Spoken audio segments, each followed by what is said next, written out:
샬롬 샬롬 샬롬 샬롬 샬롬. 하나님 사랑합니다. 여러분 주 안에서 사랑합니다. 오늘 말라기 1장 말씀 5절까지 우리 함께 합독했습니다. 말라기 14절까지 있는데 오늘 5절까지 야훼께서 말라기를 통하여 이스라엘에게 말씀하신 경고라. 그리고 2절에 보니까 야훼께서 이르시되 내가 너희를 사랑하였노라. 하나 너희는 이르기를 주께서 어떻게 우리를 사랑하셨나이까 하는도다. 나 야훼가 말하노라. 에서는 야곱의 형이 아니냐. 그러나 내가 야곱을 사랑하였고 실제로 오늘 제목을 내가 너를 사랑하였고 이렇게 잡았습니다. 에서는 미워하였으며 그의 산들을 황폐하게 하였고 그의 산업을 광야의 이리들에게 넘겼느니라. 에돔은 말하기를 우리가 무너뜨림을 당하였으나 황폐된 곳을 다시 쌓으리라 하거니와 남한군의 야훼는 이르노라. 그들은 쌓을지라도 나는 헐리라. 사람들이 그들을 일컬어 악한 지역이라 할 것이요 야훼의 영원한 진노를 받은 백성이라 할 것이며 너희는 눈을 보고 이르기를 야훼께서 이스라엘 지역 밖에서도 크시다 하리라. 이렇게 5절까지 말씀하죠.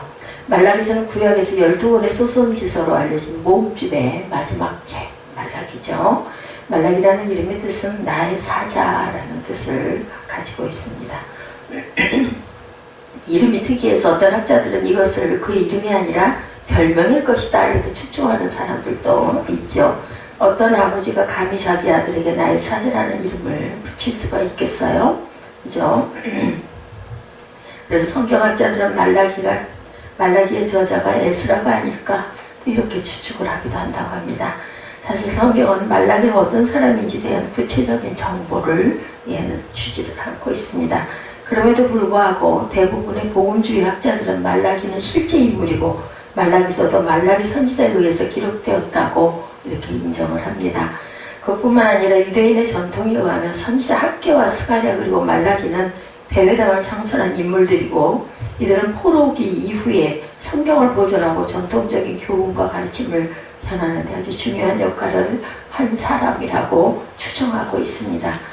그리고 더 나아가서 이들 세 선지자가 죽은 후에 성령이 이스라엘을 떠나신 것으로 유대 랍비들은 또한 믿고 있고 말라기 이후 예수께서 이 땅에 오시기까지 약 400년의 기간을 가리켜서 우리는 중간기다 이렇게 부르죠. 이 시기는 하나님께서 말씀을 주시지 않았기 때문에 침묵의 시대 또한 암흑의 시대라고도 하죠. 우리는 먼저 말라기가 살았던 시대적인 상황을 살펴봅니다. 유다 백성들이 바벨론의 포로 생활에서 돌아와 성전 건축을 시작했다가 적어도 20여 년간 중단이 되죠. 성전 건축이 힘들고 많은 방해를 받았기 때문입니다. 그때 학기와 스가랴가 고국 유다로 돌아와 성전 건축을 독려합니다. 부르짖죠. 그리고 그들은 마음과 뜻을 모아 힘을 다해서 성전을 완공하죠. 이전에 그 솔로몬 성전에 비하면 다시 지은 성전은 엄청 초라했습니다. 그렇지만 그들이 가지고 있는 최선을 다했고 성전의 완공을 바라보면서 유다 백성들은 또한 희망을 품기도 했죠. 그것은 분명히 선지자들을 통해서 주신 말씀이기도 했습니다. 그때 학기 선지자는 2장 7절에서 성전이 완공되면 세계 모든 만민이 자기들의 보물을 모두 이곳으로 가져올 것이다 이렇게 선포했죠.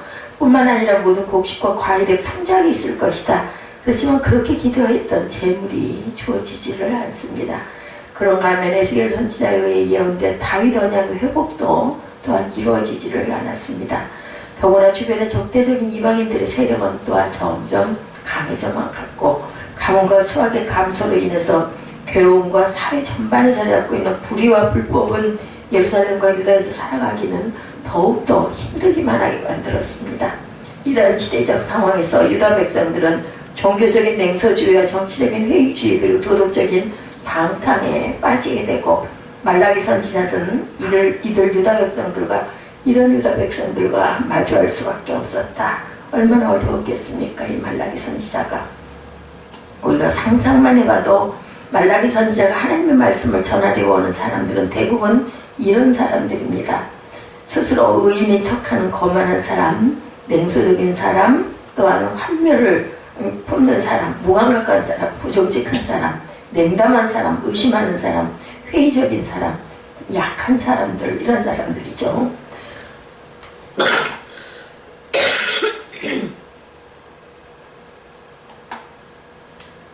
설교할 때 이런 그렇게 긍정적이지 못한 사람을 놓고 정말 설교하기가 힘듭니다.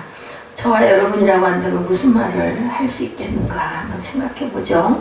어쩌면 오늘 우리가 앉아있는 자리가 말라기 선지자가 직면했던 그런 자리는 또한 아닐지. 종교적 맹소주의가 가득하고 말씀을 들어도 감각이 없고 그러면서 스스로 거룩한 척하는 거만한 사람들이 앉아있는 자리. 말라기는 그와 같은 백성들을 향해 외칩니다. 하나님의 사자가 반드시 이 성전에 오실 것이다. 그때 심판을 받지 않는다면 지금 바른 예배와 율법의 삶을 회복해라. 이렇게 외칩니다. 말라기의 외침은 오늘 우리에게도 그대로 적용되어야 되는 그런 외침이죠. 이 땅의 그리스도인들도 한때는 주님이 다시 오실 것을 믿고 우리 믿음의 선배들은 먼 하늘의 이상한 구름말도도 주님이 오시는 줄로 생각을 할 정도였습니다. 그래서 뜨거운 마음으로 예배를 드리고 기도를 하고 찬양을 했는데 간절한 마음은 하나님의 말씀을 듣고 말씀대로 살고자 또한 애를 썼는데 한 영혼이라도 더 구원을 받아야 한다는 생각에 전도도 또한 열심히 했는데 세월이 흘러도 기다리는 주님은 오시지 않죠. 예수를 믿고 신앙생활을 하면 무엇인가 좋아질 것이라는 기대가 사라집니다. 그러면서 우리의 신앙은 점차 무미건조한 신앙으로 변질됩니다. 사실 한국교회는 1990년대 중반을 지나면서 하나님 중심적인 신앙보다는 인간 중심적인 신앙으로 변질이 됩니다. 강단에 선포되는 말씀을 과거 믿음의 선부들이 그랬던 것처럼 그래 간절한 마음으로 들으려고 하지는 않고 집을 떠난 탕자처럼 제멋대로 믿고 제멋대로 살아갑니다. 그 결과 우리가 살아가는 이 사회는 죄악으로 뒤덮이고 개인의 심령은 사막처럼 메마르고 거리에는 흉악한 범죄들로 우리의 생명을 위협하고 경제는 위기에 빠져 여기저기서 절망하는 현실에 부딪히게 됩니다. 예수께서 분명히 말씀하죠. 내가 너희를 위하여 거처를 예비하러 가노니. 우리는 이 세상에 영원히 머물러 있을 사람들이 아니라 주님이 예비하신 처소로 가야 할 사람들이고 그런데 세상에 오래 머물다 보니까 그만 세상이 더 좋아져 버립니다. 더 좋아 보입니다. 영적 순례자의 삶을 살기보다는 적당하게 세상 속에서 즐기며 살아가고 있고 누군가가 우리들을 향해 교회 다니는 것 외에 너희가 믿지 않는 사람들과 다른 것이 도대체 뭐냐라고 물어본다면 우리가 뭐라고 대답을 할까? 이런 생각도 듭니다. 말라기 선지자가 유다 백성들을 향해 외치는 설교의 요점은 언약이라는 넓은 주제 아래에 놓여져 있는데 1장에서는 야곱의 언약을 말씀하고 2장에서는 레위의 언약과 결혼의 언약을 말씀하고 4장에서는 모세의 언약을 말씀하고 그런데 이 언약의 기본적인 사상은 그 핵심에 있어서 당사자 간의 의무와 책임을 수반하는 계약 관계를 말씀하고 상징하고 있습니다.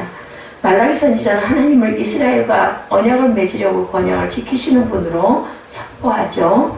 하나님의 언약의 조건적인 성격은 이스라엘로 하여금 계약의 규정에 전적으로 순종할 것을 격려하면서 이 언약 관계를 깨뜨린 것에 대해서 회개할 것을 촉구합니다.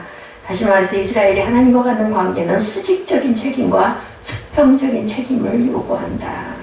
수직과 수평을 같이 놓으면 뭐가 될까요? 여러분들 십자가가 되죠. 수직적인 책임은 하나님께 합당한 예배를 드리는 것, 그리고 수평적인 책임은 사회 정의를 바로 세우는 일에 책임 있는 삶을 살라는 것입니다. 그러므로 말라기 선지자가 전하는 하나님의 말씀은 심판적인 요소를 가지고 있습니다.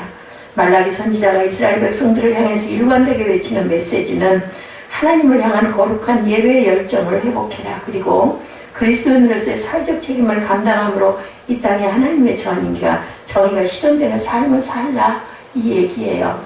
그렇지 않으면 하나님의 사자가 전권을 가지고 오실 때 바른 신앙과 엉터리 신앙을 골라서 심판할 것이다. 말라기 선지자가 외치는 하나님의 심판적인 말씀은 오늘 저와 여러분 이 시대를 살아가는 모든 사람을 향한 말씀이라는 사실을 우리가 꼭 깊이 기억해야 합니다.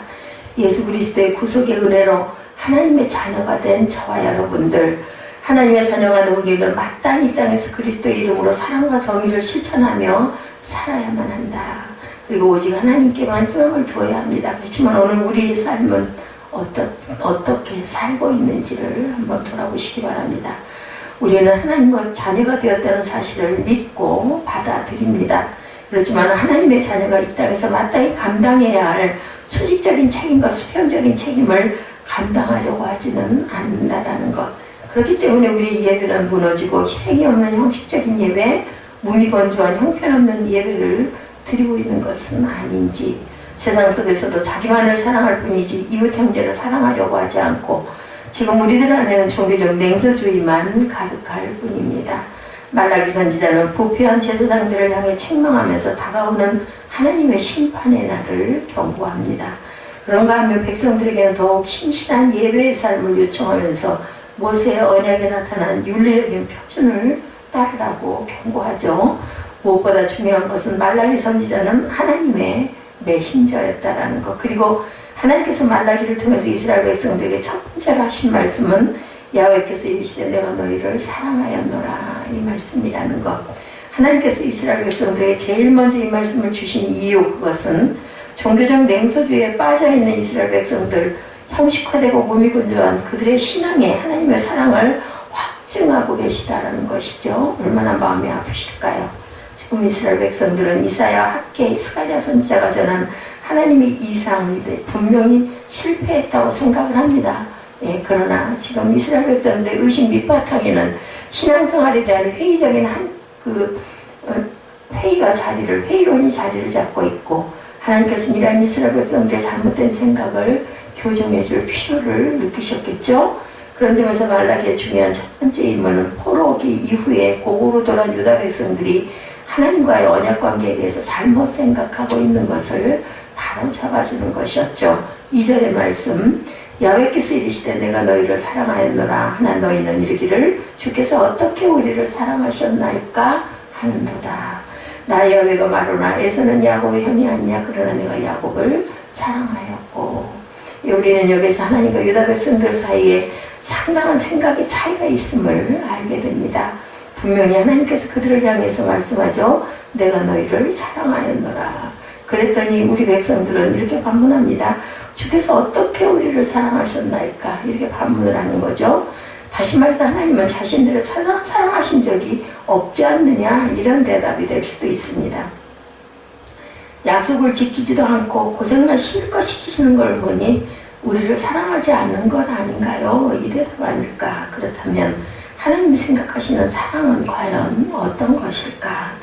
예, 부부의 사랑처럼 서로를 많이 알아가는 것, 전에는 혼자서 하던 일을 이제는 같이 하는 것, 하나님이 유다를 사랑하신다는 것은 이제 하나님과 유다가 각자 따로 사는 것이 아니라 모든 삶을 함께 나누며 함께하게 되었다라는 그런 뜻입니다.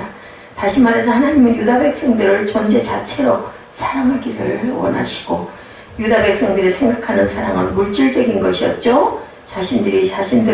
하나님이 자신들을 사랑하신다면 돈도 주시고 집도 주시고 땅도 주시고 명예도 주시고 잘 살 수 있게 해주셔야지 되지 않습니까? 그들에게는 하나님께 함께 한다는 의식이 없고 그들에게는 하나님이 아니 계셔도 상관이 없겠다. 다만 그분이 주시는 물질적인 축복만 좀 있었으면 좋겠다, 이런 생각을 갖고 있었고, 그래서 집이 얼마나 더 넓어졌는가, 세상이 얼마나 더 많아졌는가, 권력이 얼마나 높아졌는가 하는 기준으로만 하나님의 사랑을 평가하려고만 했다.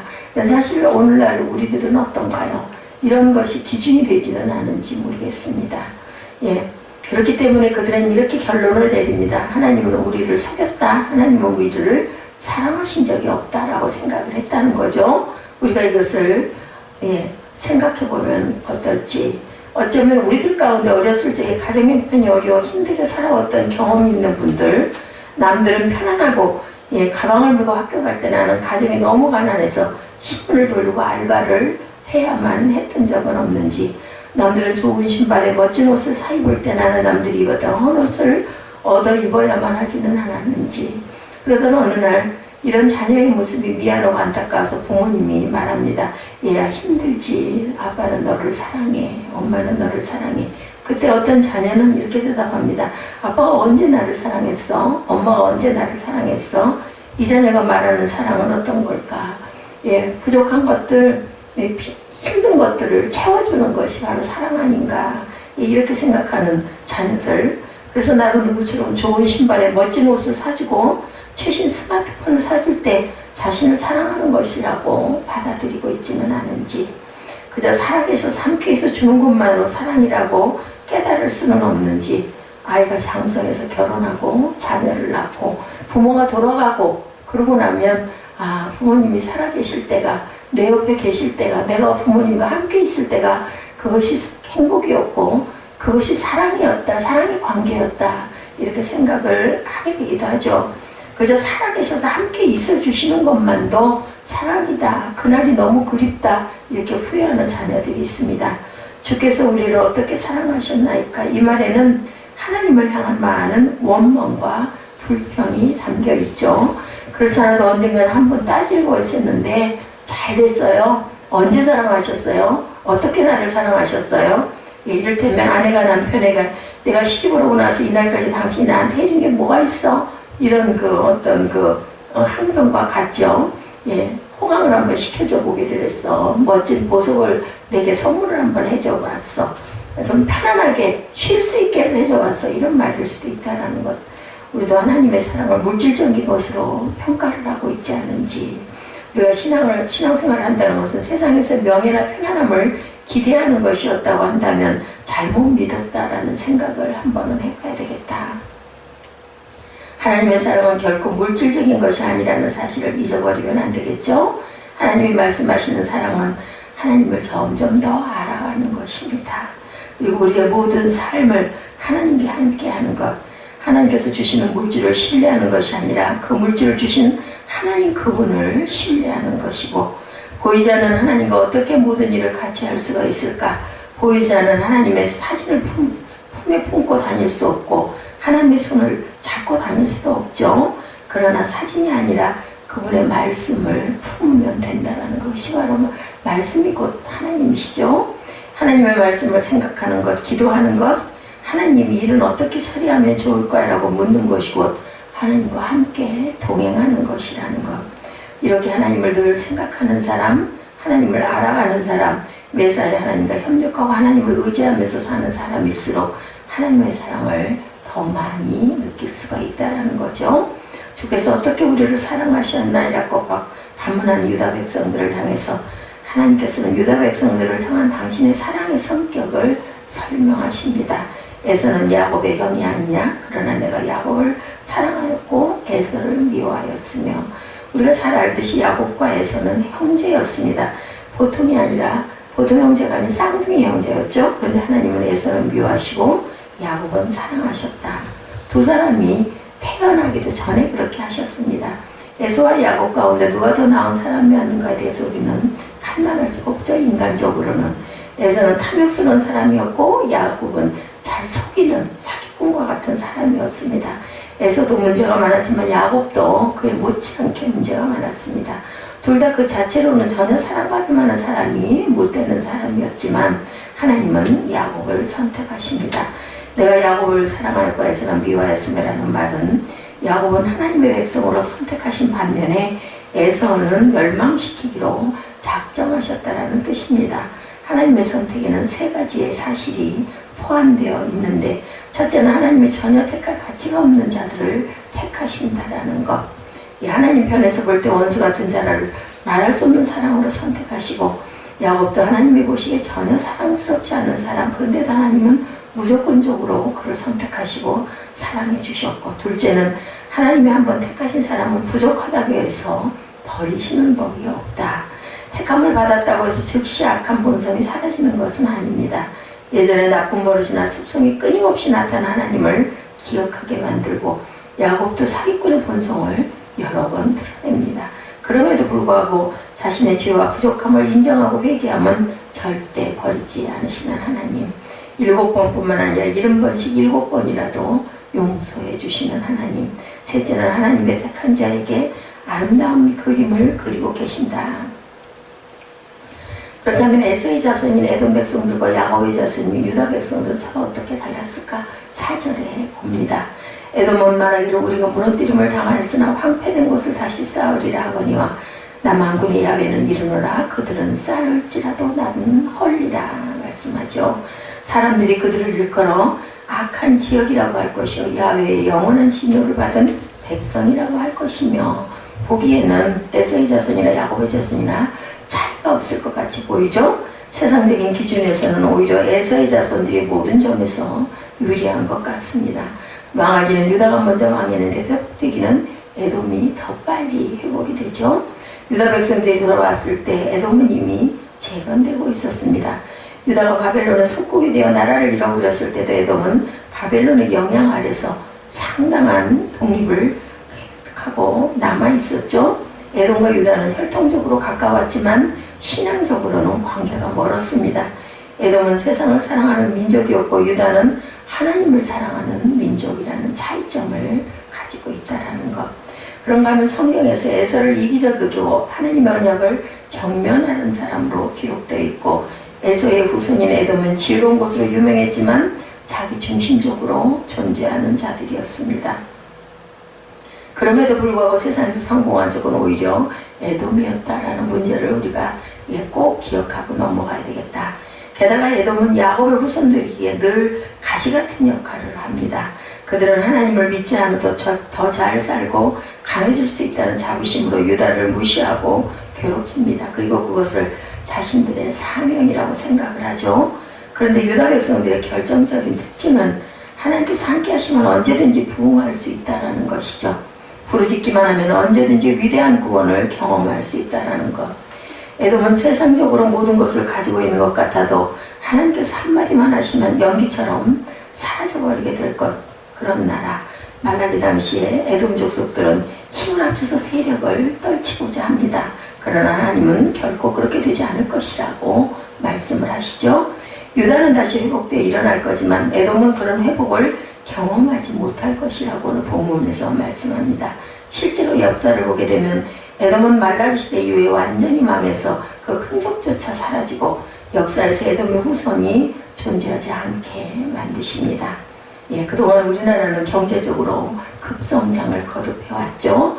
전 세계가 배우고 싶어 할 정도로 놀라운 번영을 일으켰습니다. 그러나 그것은 유다의 축복이 아니라 에돔의 축복은 아닐까. 우리가 두려운 마음을 가져봐야 되겠다.